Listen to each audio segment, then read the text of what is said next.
अस्सलाम वालेकुम। 9th class chapter number 4 की हम रिवीजन कर रहे हैं short questions point of view से। कल के लेक्चर में हमने क्वेश्चन नंबर 11 तक मूवमेंट आर्म तक कंप्लीट किया था। आगे इस चैप्टर के जो क्वेश्चंस रहते हैं वो क्वेश्चन नंबर 12 to 16 है, यानी आज 5 शॉर्ट क्वेश्चंस हम करेंगे। प्रिंसिपल्स ऑफ मूवमेंट, ठीक है, centre of gravity, equilibrium and it's first and second condition for equilibrium क्या है। तो फर्स्ट क्वेश्चन है बच्चों प्रिंसिपल ऑफ मूवमेंट्स, ये आप देख लें। सबसे पहले आप इसकी लिखेंगे स्टेटमेंट कि अ बॉडी इज़ बैलेंस्ड, एक जिस्म जो है वो बैलेंस होता है इफ़ अगर the sum of clockwise movements acting on the body is equal to the sum of anti clockwise movement acting on it. अगर एक जिस्म पे लगने वाला क्लॉकवाइज मूवमेंट्स का जो मजमुआ है वो एंटी क्लॉकवाइज मूवमेंट के मजमुए के बराबर हो तो हम कहेंगे बॉडी क्या है, बैलेंस है, इक्विलिब्रियम में। साथ में बच्चों आप ये लिखेंगे कि sum of clockwise movements is equal to sum of anti clockwise movements. ठीक है, इतना आप लिख के, ये वैसे काफ़ी है, बट अगर आप लोगों ने थोड़ा सा करना है और भी ऐड तो आप बच्चों इसमें ये ऐड कर सकते हैं। आप ये लिख दें टू टाइटन अ नट, ठीक है, clockwise to tighten a nut the force produced is called clockwise movement। ये to tighten a nut the torque और movement of force so produce is called clockwise movement। ठीक है, फिर आपने लिखना है to loosen a nut the force to loosen a nut the torque और movement of force so produce is called anti clockwise movement। दोबारा देखें, 2 bullet points बना लेंगे। to tighten a nut the torque और movement of force so produce is called clockwise movement.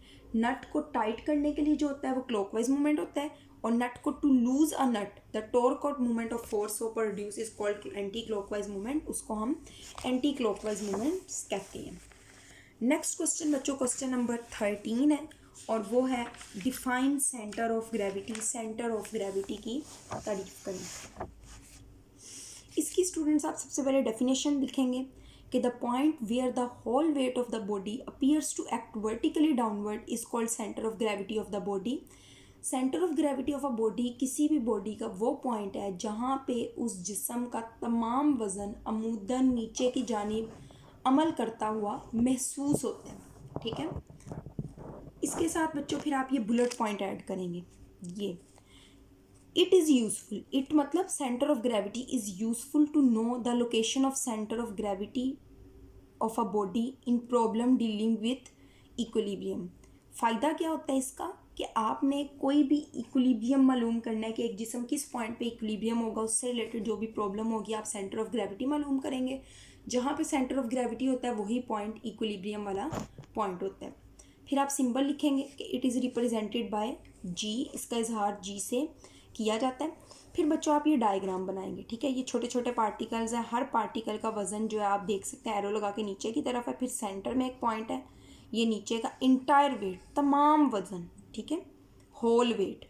और ये साथ लिखेंगे भी जो नीचे लिखा हुआ है, centre of gravity of a body is a point where its entire weight is assume to act vertically downward, जहाँ पे समझा जाता है कि उस जिस्म का तमाम वजन अमूदन नीचे की जानिब लग रहा है। नेक्स्ट बच्चों क्वेश्चन है डिफाइन इक्विलिब्रियम। ये आप देखें,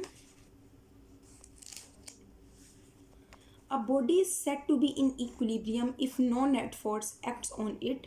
एक जिस्म को इक्विलिब्रियम में कहा जाता है अगर उस जिस्म पे कोई भी नेट फोर्स अमल ना कर रही हो।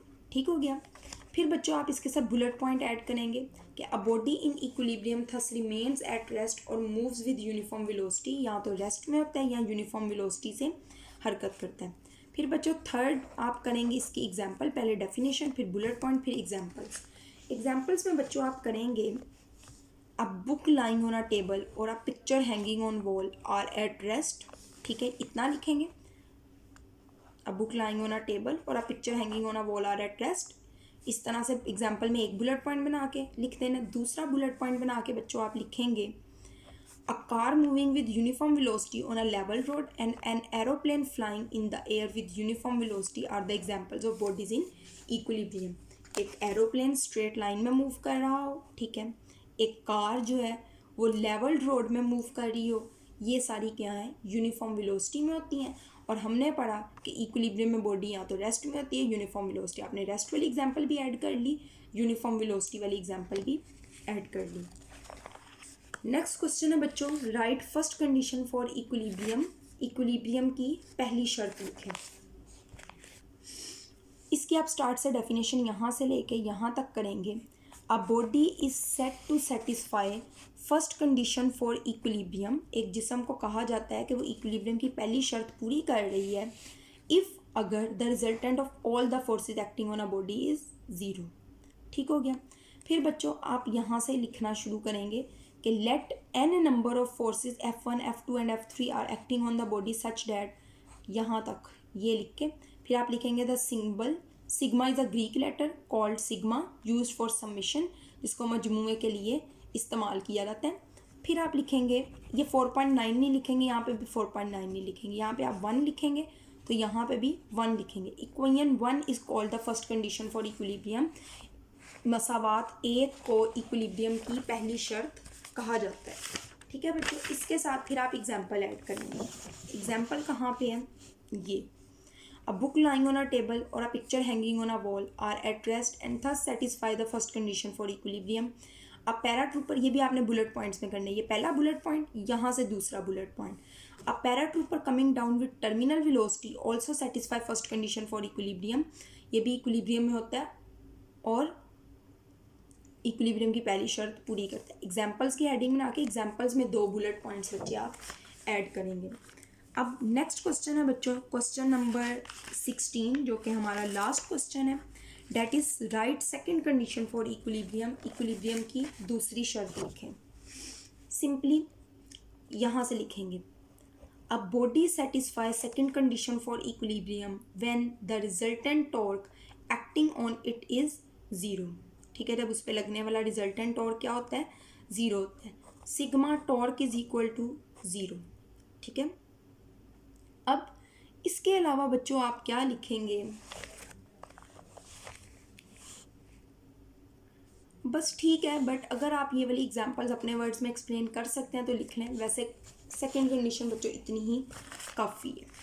ठीक है, अब आपने इसका होमवर्क करना है और लाजमी तौर पे ग्रुप में शेयर करना है बच्चों। मैंने आप कल वाले लेक्चर में भी कहा था, ग्रुप में कोई 5-6 बच्चे हैं जो डेली लेक्चर सुन के उसका होमवर्क करते हैं, तो काइंडली आप अपना ख्याल करें, पढ़ाई का ख्याल करें और ये होमवर्क करें और अपना चेक करवाएं सो डैट कोई भी मिस्टेक्स हो आपको क्लियर हो जाए।